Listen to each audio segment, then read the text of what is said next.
Coming up in the next hour, 2021 BEC begins with 571,894 registered candidates across the country. Ghana School for the Deaf appeals for equal opportunity to excel in 2021 BEC, especially in ICT.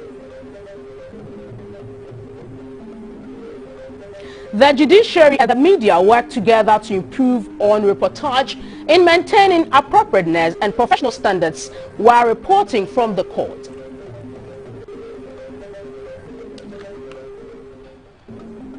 Inclusion of 4 childhood cancers and family planning services onto the NHIS benefit package.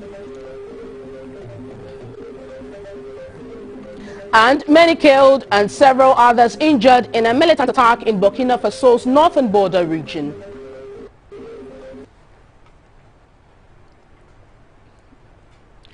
Good evening and good to have you join us for news live on GBC News and GTV, and we're also streaming live on YouTube and Facebook at Ghana Broadcasting Corporation. I am Dorothy Ajimai. And my name is Samuela Kwote. Jonathan Intimda could translate the news into sign language. Now to our very first story. A total of 571,894 candidates from 18,028 schools are sitting for this year's Basic Education Certificate Examination, BC, across the country, which began today. Ahead of the examinations, officials of WAEC allowed members of the media to observe the dispatch processes of the examination papers and answer booklets. Head of Public Affairs at the West African Examinations Council, Mrs. Agnes Taikujo, said free and fair examinations are a collective obligation between WAEC, teachers, parents, and all other stakeholders. The students started the examination with social studies, followed by French as against English language in previous exams.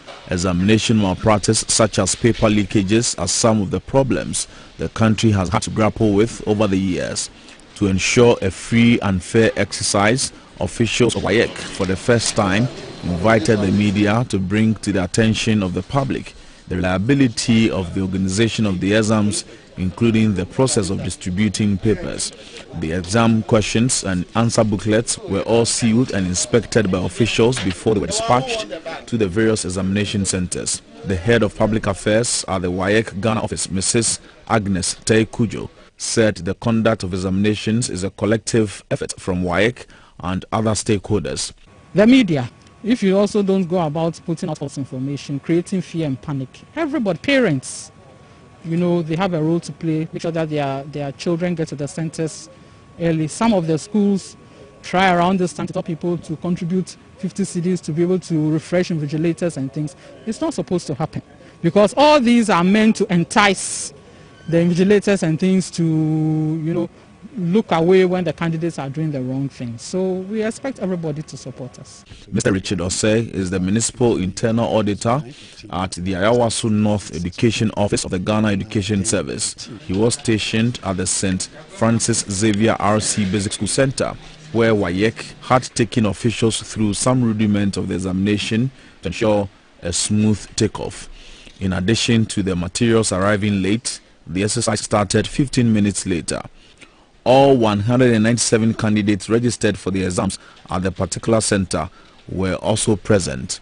The Ayawaso North Municipal Education Director, Mrs. Gifty Sechi Bremansu, disclosed that to manage anxieties in this year's exercise, candidates were taken through counseling sessions. 571,894 candidates are sitting for the exams this year. WAEC has already come under intense criticism by the education think tank Africa Education Watch over exams paper leakage, and WAEC says it has put in place necessary security measures to avoid all forms of malpractice in future examinations.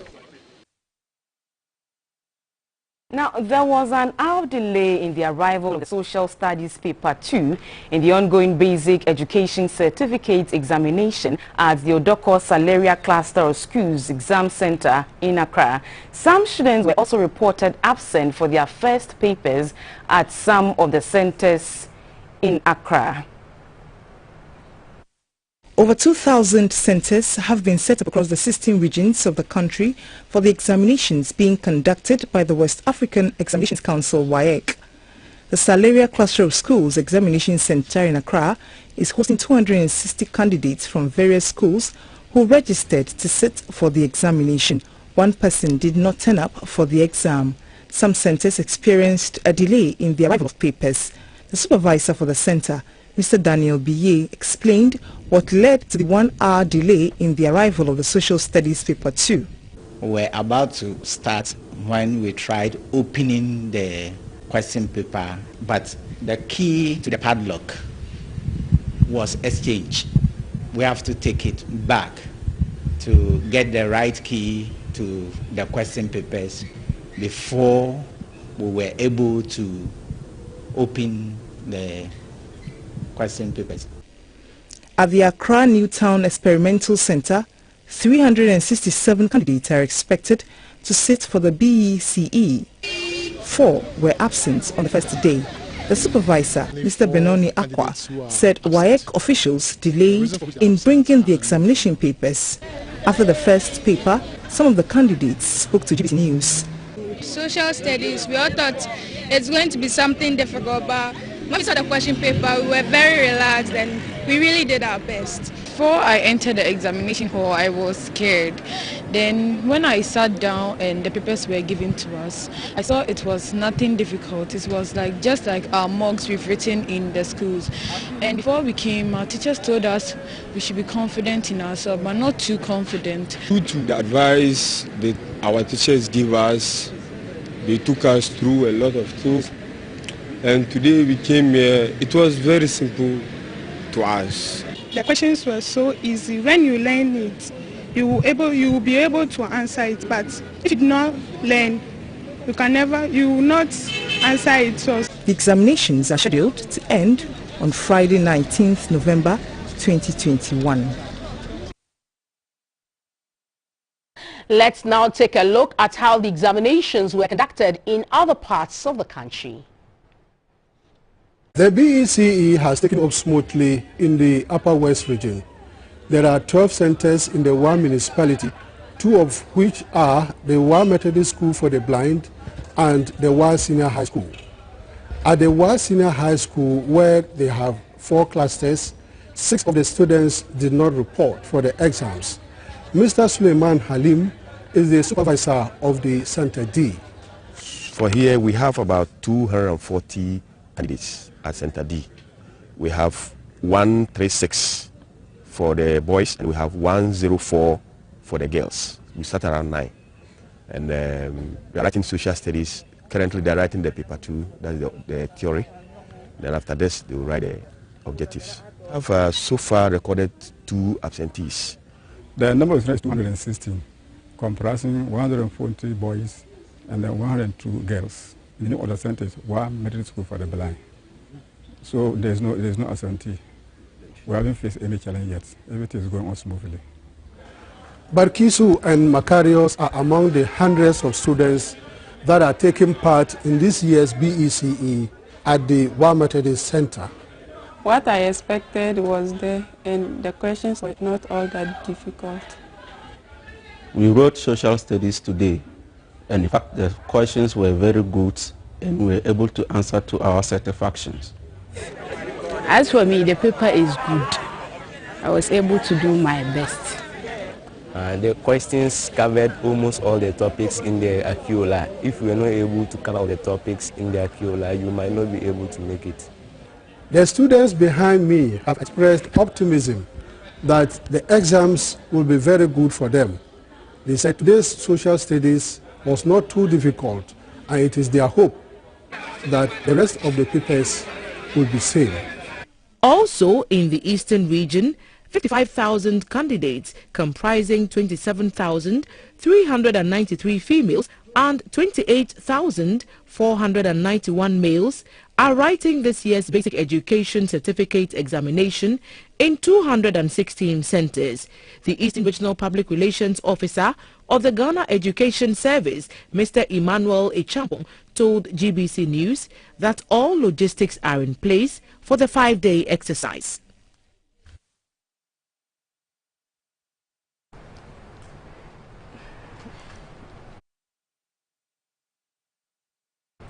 The 2021 Basic Education Certificate Examination BEC candidates in the secondary school for the deaf in the Western region say the only subject they may find difficult to score high marks is information and communications technology. This is because there is only one computer in the school's ICT center. The students want equal opportunities to pass their exams successfully.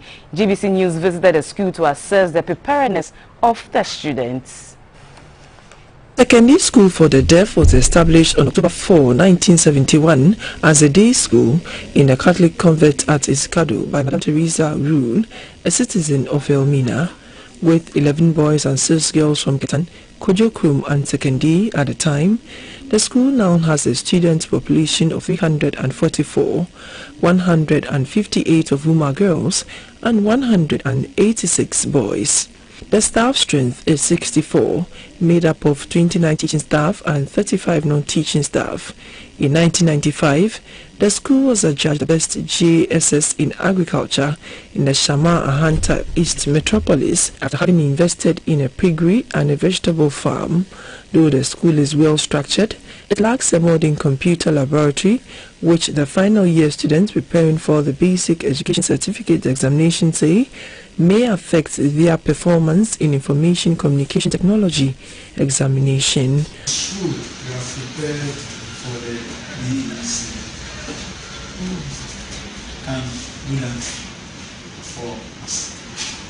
At the time GBC News visited the school, teachers were taking the candidates through past questions of various subjects. However, the ICT teacher, Mr. Besiaka, was handicapped as to how to help prepare his students for the ICT paper since the ICT lab has only one computer. The headmistress of the school, Madam Favor Aflakpi, told GBC News that despite the challenges, the school has adopted some strategies to help the students pass the exams. She appealed to the government to establish a senior high, vocational and technical schools for the hearing impaired in the region. The Shama District Chief Executive, Mr. Ebenezer Daze, announced a scholarship package for the students and also promised to help the school get a modern computer laboratory.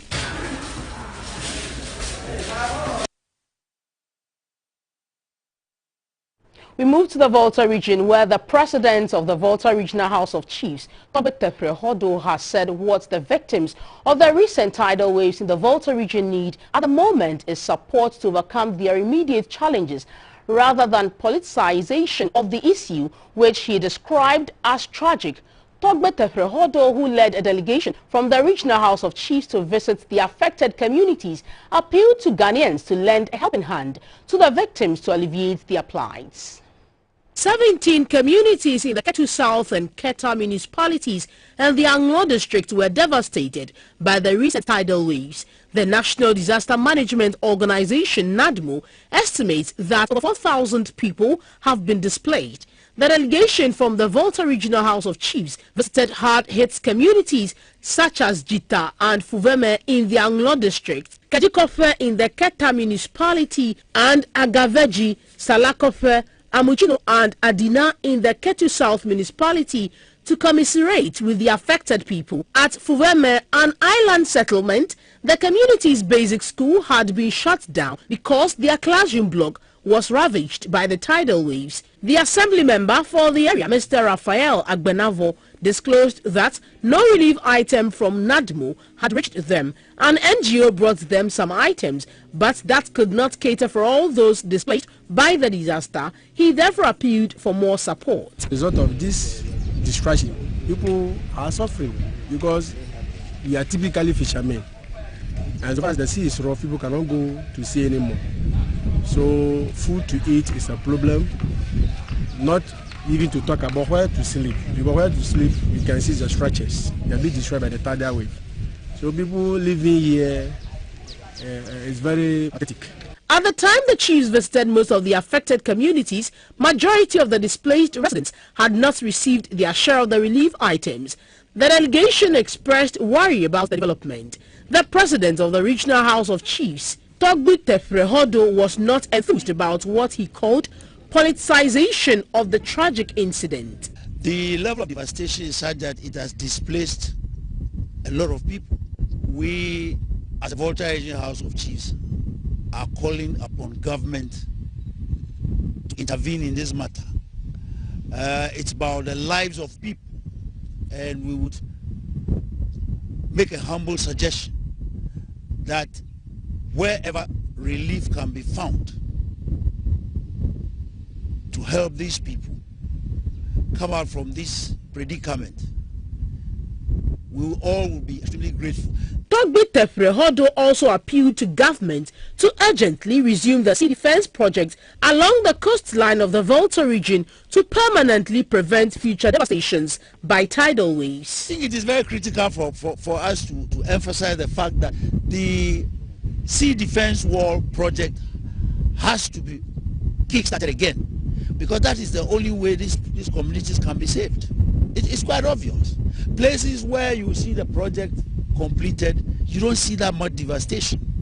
Whilst in the areas where there hasn't been any kind of work as far as that project is concerned, you see a lot of devastation. So it's obvious. The delegation include the Fiagan of Bato, Toby Patamia Jekle, who is also the vice president of the Volta Regional House of Chiefs. Another member of the delegation was the Fiagan of Tefle, Togbe Nakakotbaja, and the registrar of the Regional House of Chiefs, Mr. Harry Atipu. UNESCO has documented 32 forts and castles along Ghana's coast as World Heritage Sites. Some of these properties are in ruins but still hold part of our history. Today we take you to a location in the central region, specifically Fort Amsterdam, as part of our Tour Ghana series.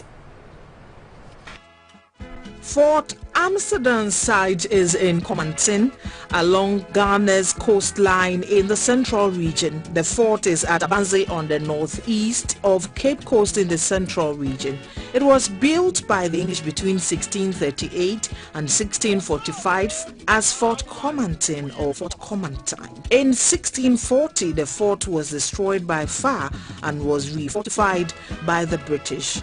In 1661, the Royal African Company assumed ownership and it became the headquarters of the English Gold Coast activities.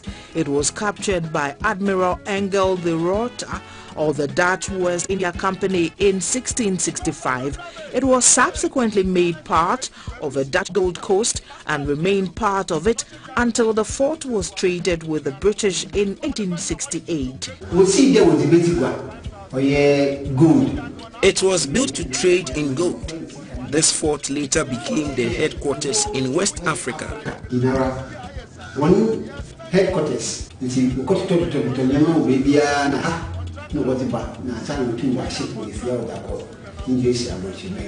Early in 1782, Captain Thomas Shirley in the 50-gun ship Leander and the loop of war Alligator sailed to the Dutch Gold Coast.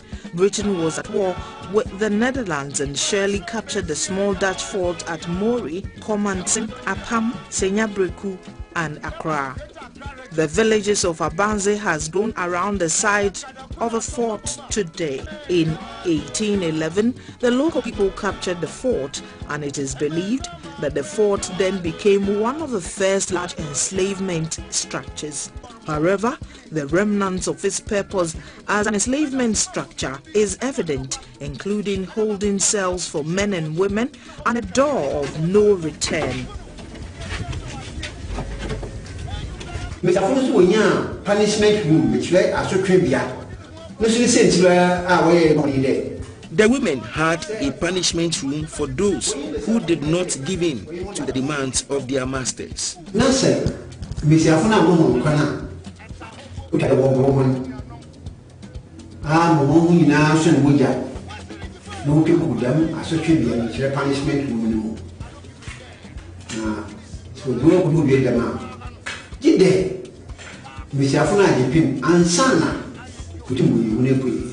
There is an original door at the fort which is almost 400 years old. The people in Cape Coast are calling on government and individuals to give the fort a facelift to attract more tourists to boost the tourism agenda.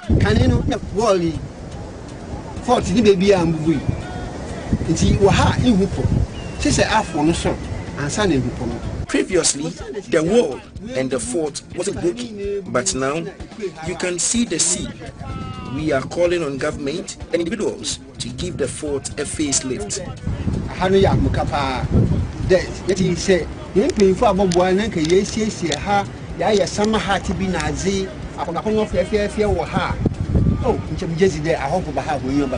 Overlooking the beach, Komanse, as the modern people of the village call it, was and is still a small fishing settlement located on a hill approximately 1 kilometer north of Fort Amsterdam at Abanze on the Accra-Cape Coast main road.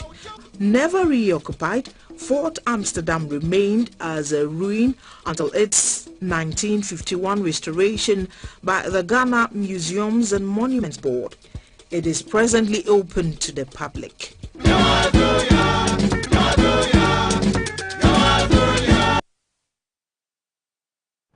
Back here in Accra, the Chief Justice, Justice Enini Yeboah, says there must be a determined effort to build trust between the judiciary and the media for the public to have confidence in both institutions. At a twin event to inaugurate a 27-member judicial press corps and launch of a handbook for journalists, Justice Enini Yeboah said the media must maintain appropriateness and professional standards while reporting from the court. He says making public information which is not true compromises the trust in the judiciary and wears off the foundations of the Republic. In the name of the Almighty God, swear.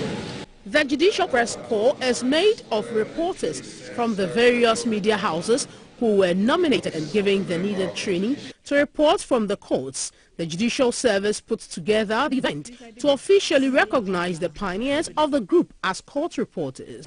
Insufficient knowledge of the court system, its processes and procedures, which are guided by rules, has on occasion hindered common understanding between us. The formation of the Judicial Press Corps is our way of trying to correct this. The president of the Ghana Journalists Association, Mr. Afel Moni, and the chairman of the National Media Commission, Mr. Yaobuedu Ayeboafo, both commended the judiciary for this novelty. Our court reporters to take the handbook for journalists as a professional Bible of Quran, internalize their content and reflect them in their stories. They must learn from each other and improve upon the quality of their performance. There are many times that we have been embarrassed because we had not educated ourselves sufficiently in the rudiments on the beats that we are covering.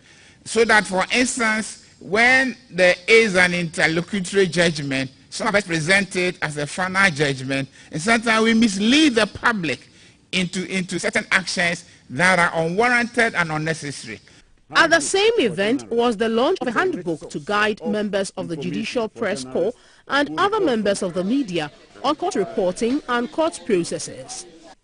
The Chief Justice, Justice Enini Yeboah, said the evolution of the media over the years to today has brought with it several exciting prospects which must not be abused in the name of press freedom. We do not have, nor have any power or option of interfering with media freedoms. Ghana must and will remain a bastion of freedom of speech. However, we must urgently address the issues of standards and propriety in relation to court reporting, else we leave ourselves vulnerable to misinformation that will mislead the citizenry. Justice Enini Yeboah said the work of the judiciary and the position it occupies within Ghana's constitutional landscape means that information about the service must be accurate and handled with the highest care in order not to deceive the public. We'll take a break here and return with more news. Please do stay.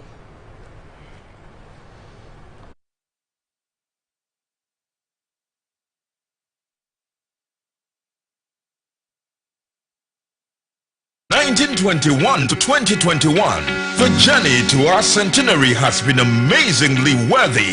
Azar Group is 100 years and continues to achieve greatness. Main brands which were in the company are the Azar Text, which is an emulsion paint, texture paints, which we were the first people to produce it in Ghana, and Azar gloss, which is oil paint. We were the first people to produce the carpenter's glue. Now we have new products like silicone paint. Join Azar Group, celebrate one.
you can go anywhere and never be alone.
Time now for the business segment, proudly brought to you by MTN and Whirlpool. A partner and head of advisory at KPMG, Mr. Andy Akoto, has urged governments to invest borrowed funds into productive sectors of the economy to help mobilize taxes to service the debt. As Finance Minister Mr. Kenufumi presents the 2022 budget on Wednesday, the accounting firm believes this will help reduce the country's 335 billion cedi debt and make the level sustainable. The day when you are borrowed and then invested in the economy, you are supposed to monitor, participants and make sure that we can generate the needed revenues to service these. Okay, but it's been the rigor with which we have done that continues to increase our debt profile, and therefore we seem to have all these plans designed well on paper. How do we ensure that we close the loopholes? We are going to be able to achieve the right balance. It's making sure that the monies that we borrow goes to the most productive sectors of the economy. The expected effect is to be able to mobilize taxes and other revenues from these sectors in order to be able to put it back to these debt services. But I don't think we are doing very well with that. And that is where the conundrum lies.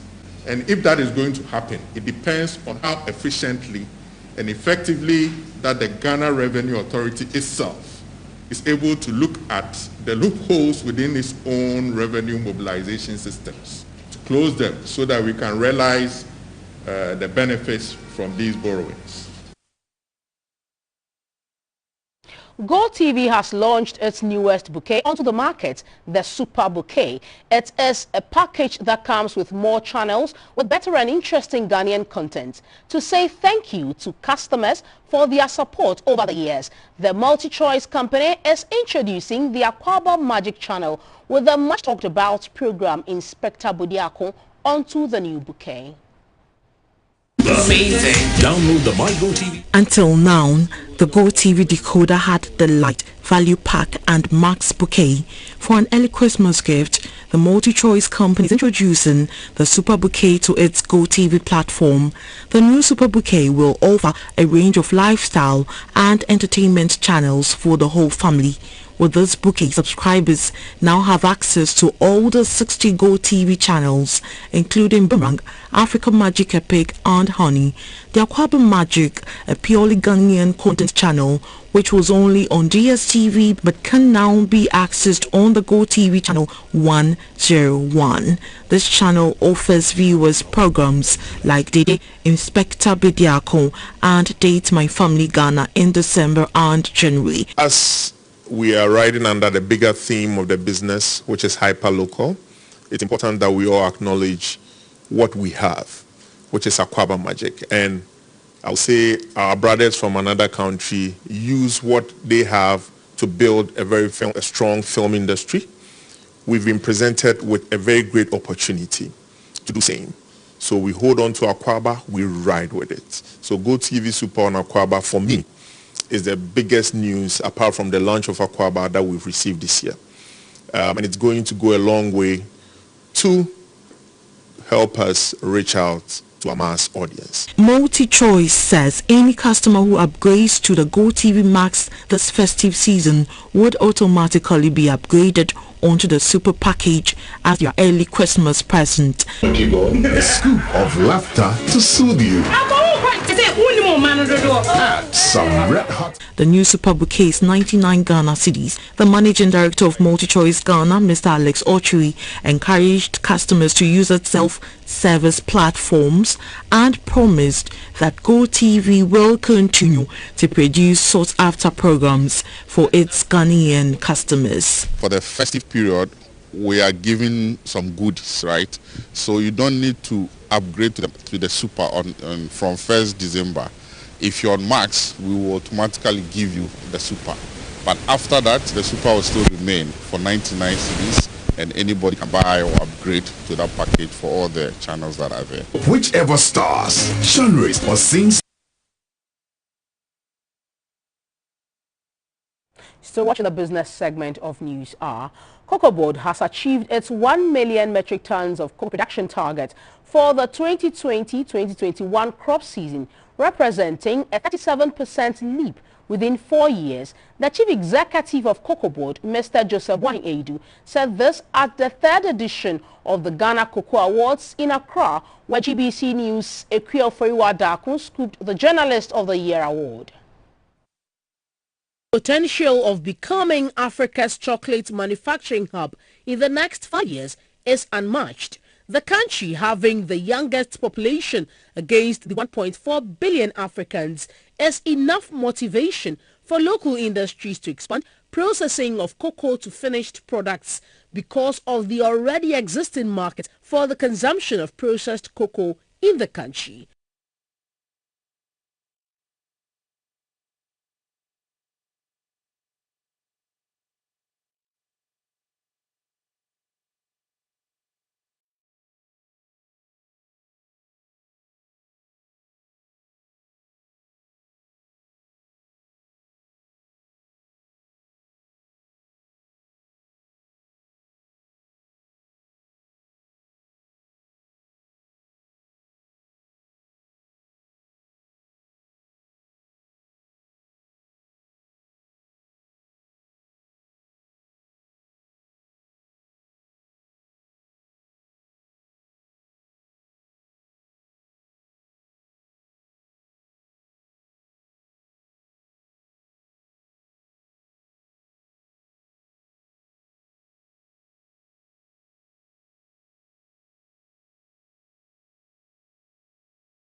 Player in the global value chain and achieve increased prosperity for our Ghanaian cocoa farmers. In a related development, the Ghana Cocoa Awards, which seeks to reward personalities and organizations that have played remarkable roles in driving Ghana's cocoa for national development, was held in Accra. The chief executive of Cocoa Board, Mr. Joseph Boahen-Aidu, received the Lifetime Achievement Award for his immense contribution to the industry. GBC's Ekwel Foriwa won the Journalist of the Year award with her feature story on cocoa roads in Ghana. My story actually went that far to call on authorities to work on these terrible roads, and we understand now Cocoa Board is actually working on most of the trunk roads to these cocoa districts. So this award that I won now, it's actually a commitment for me to do much better so that I also contribute my quota as a journalist to be a crusader to support the cocoa industry in Ghana and also make it viable for Ghana's economy. The awards consisted of 38 categories, including Beverage of the Year, Brand of the Year, Business Leader of the Year, Chocolate Brand of the Year, Emerging Processing Company of the Year, Financial Institution of the Year, and Shipping Company of the Year. The Secretariat of the Nations Builders Corps, NAPCO, has directed trainees of the program to remain at post. The directive comes after a high-level consultation with implementation partners led by the Vice President, Dr. Mahamudu Bawumia, and the Chief of Staff, Madam Akosua Frema Opari. The statement said NAPCO Secretariat expects trainees to continue to discharge their duties diligently and professionally at their various workplaces, whilst the scheme and the module implementation partners work towards a smooth final transition. Meanwhile, the statement indicated that a new cohort of NAPCO trainees will be recruited in 2022.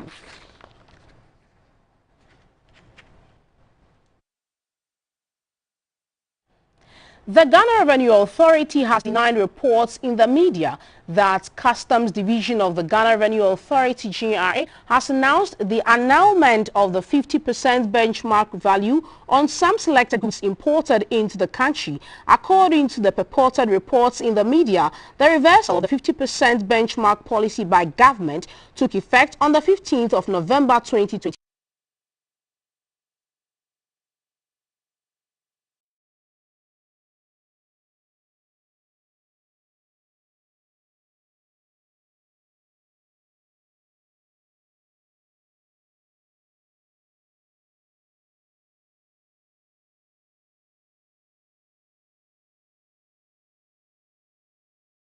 Now let's have the performance of the local currency on the interbank markets and the price of gold, cocoa and light crude from the Commodity Board.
And that's it for the business segment, proudly brought to you by MTN and Whirlpool. Up next is the energy segment. Please stay.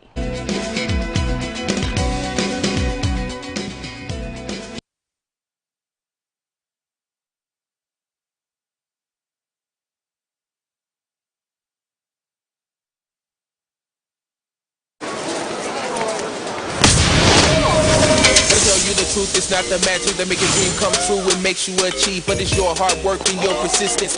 That's the way you will succeed. Dream the big goal, get up and do the road. Let us see you go, but it's a long way to go. Vitamin will help you walk the extra mile. If you don't have enough energy when you find yourself lost in. Let us be a friend. This advertisement has been vetted and approved by the FDA.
Prayer has threatened to embark on a crusade to unravel the circumstances that led to the abandonment of some electricity meters at the Tema port. The meters were procured by the Electricity Company of Ghana, ECG, through L&R investment at $40 million in 2016. The MP raised the issue on the floor of Parliament. ECG, all these while, has left the said materials at the port without verification done. If the minister can apprise this house, and particularly also to tell Ghanaians if it makes economic sense that these items are still lying unused and Ghanaians are crying for meters. The outcome of that contract is noted by a letter sent by Electricity Corporation of Ghana to the contract holders, dated 9th November 2021. In this connection, we wish to respectfully invite you and your legal representatives to a meeting to be held on Wednesday, 18th November 2021 at 15 hours GMT to discuss our proposals, ECG, our proposals towards the settlement of all claims and the appropriate processes for taking delivery and possession of the goods under the contract.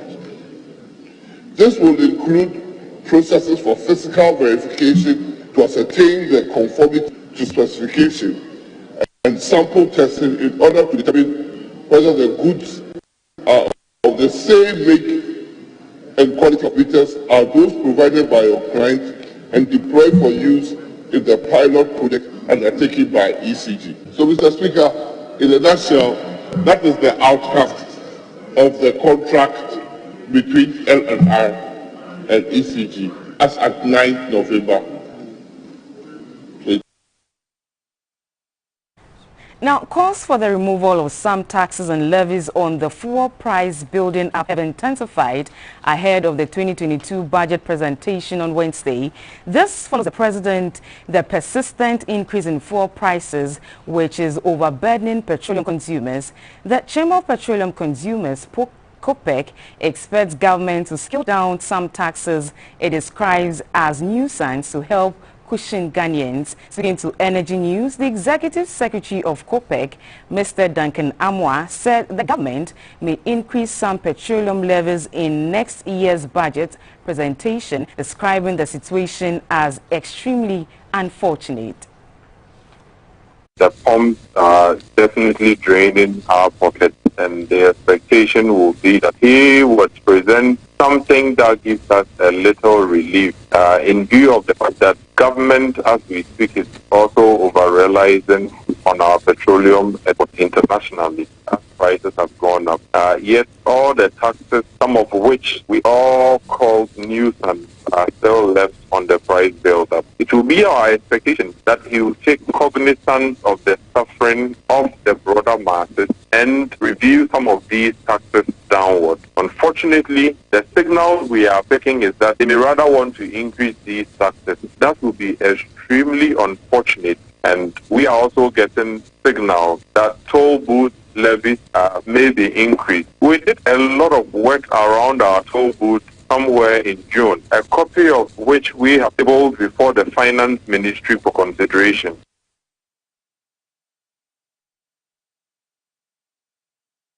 That's it for the Energy News. Health segment is next.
Sponsored by Lufat, Tobinco's premium gift to Africa. The First Lady, Mrs. Rebecca Akufo-Addo, has announced the inclusion of 4 childhood cancers and family planning services onto the NHIS benefits package. The inclusion of these services is expected to offset the cost of treatment and reduce maternal mortality. When she launched the 2021 NHIS week in Accra, Mrs. Rebecca Akufo-Addo also said the 1-month waiting period, which was previously compulsory after registering or renewing one's card, has also been waived. A report by Sarah Ofori. Remains one of the most essential social intervention by government 18 years on. About 77%, representing 23 million of the population, are active members. The 2021 NHIS week focuses on expanding access to healthcare using the Ghana card in line with government's one-stop digitization agenda. Subscribers are required to merge their NHIS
benefits package.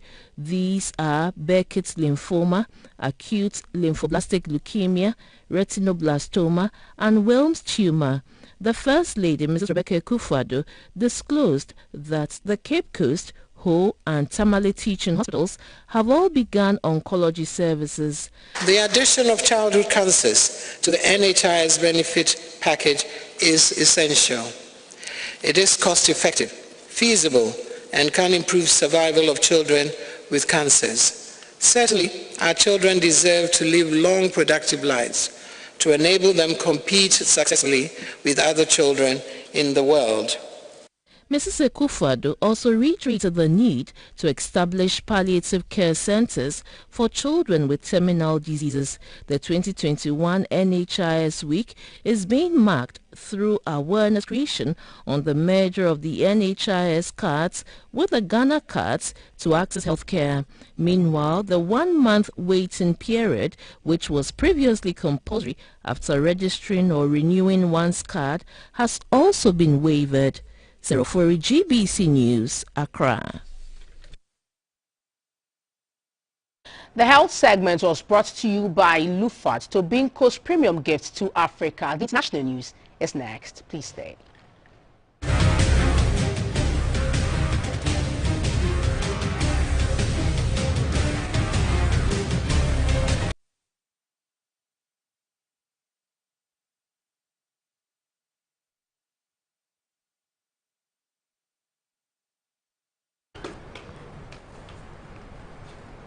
On the foreign front, authorities in Burkina Faso say at least 20 people have been killed in a militant